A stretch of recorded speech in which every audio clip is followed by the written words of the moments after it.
Whenever a classic is remade, concerns often arise as to how well the developers treat the source material. My name's Zio, and today we're taking a look at Star Ocean: The Second Story R. Before we begin, let me give a huge shout out to Square-Enix for hooking us up with a review copy. So how exactly did this franchise come into being? Star Ocean was the brainchild of Japanese developer Tri-Ace, which was founded by former Telenet Japan employees Yoshiharu Gotanda, Masaki Norimoto, and Joe Asanuma. The trio had previously worked on another well-known Japanese RPG called Tales of Phantasia as part of Telenet Japan's Wolf Team division. Internal disputes during Tales of Phantasia's development led several Wolf Team members to leave the company and go on to found Tri-Ace. They were also joined by freelance composer Motoi Sakuraba. The first Star Ocean game was released on the moribund Super Famicom in July of 1996 by Enix. Star Ocean set itself apart from other RPGs of the day, featuring an action-packed battle system and an innovative private action system where the main character's relationships with the other party members are determined by the player's actions. This version was never released outside of Japan because Enix had pulled up stakes in North America and the industry was already moving on to more powerful hardware. Fast forward to 1998. Star Ocean: The Second Story was released on the PlayStation in Japan, and then in North America the following year. Our European friends would get it in the spring of 2000. The original English dub was hilariously bad. It went on to sell over 1 million copies worldwide, with over 350,000 of these coming from overseas. The game received an enhanced remaster called Star Ocean: Second Evolution on the PSP in 2008 in Japan and overseas the following year. Second Evolution featured brand new animated cutscenes along with a new voiced cast for both languages. Second Evolution also received Japan exclusive ports on the PS3, PS4, and PlayStation Vita.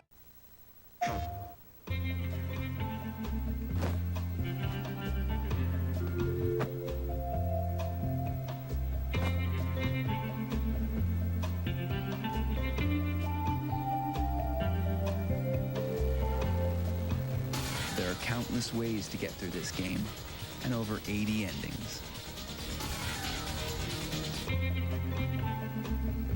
Yeah, you might be a while. Now here we are in 2023. The news of a Star Ocean 2 remake on the horizon surprised a lot of people, including myself. So, what makes this game so special? And more importantly, does this remake do it justice? Star Ocean 2 took everything from the first game and cranked it up to 11.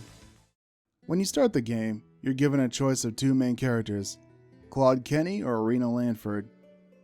Claude is an ensign for the Pan-Galactic Federation and the son of an admiral who was a major figure in the first adventure, and Rena is a young woman with a mysterious healing power.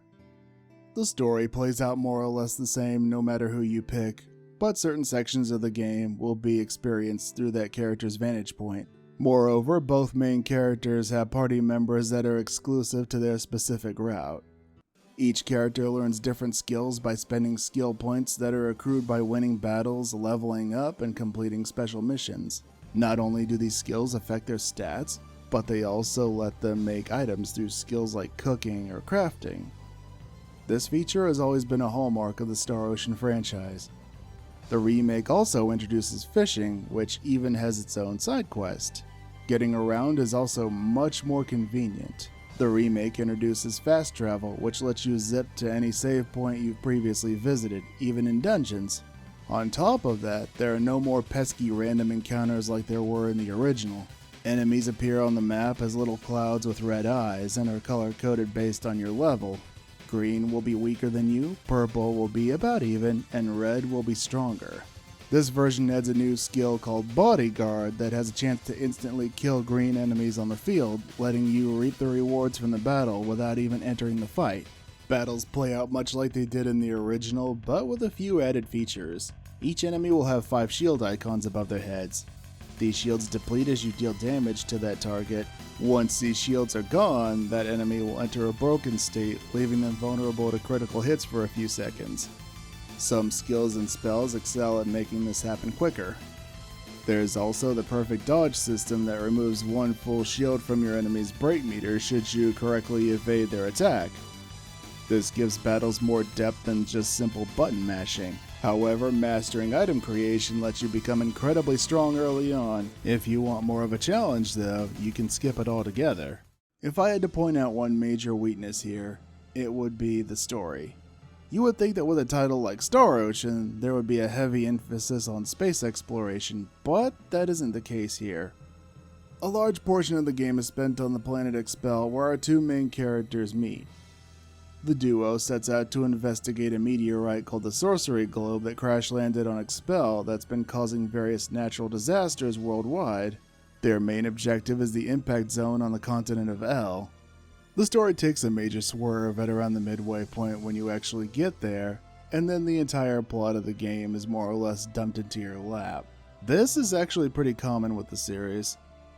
The interactions between individual party members are where this game really shines though. They feel like actual traveling companions rather than just images on a screen that go from point A to point B and beat up monsters along the way. In addition to Claude and Rena, you can have up to 6 other characters join you along the way, so the experience is different with each trip through the game. The private action system lets you bond with your party members over the course of the game, and characters can even fall in love with each other. The remake adds a really nice feature that shows you any available PAs while you're in town. It also indicates which ones are missable with an hourglass symbol next to them. The main draw of Star Ocean 2 is that it has upwards of 80 endings based on your party members' affinity for each other by the end of the game. This adds an incredible amount of replay value. Even more so when you factor in the addition of New Game Plus, which starts the game over with just about everything you had from your previous playthrough.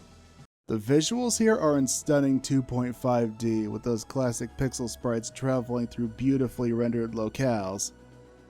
The areas you explored in the original were all pre-rendered, but here they've been painstakingly recreated in 3D. I really like this art style and they did an incredible job here. Motoi Sakuraba returns as composer with a brand new arranged soundtrack.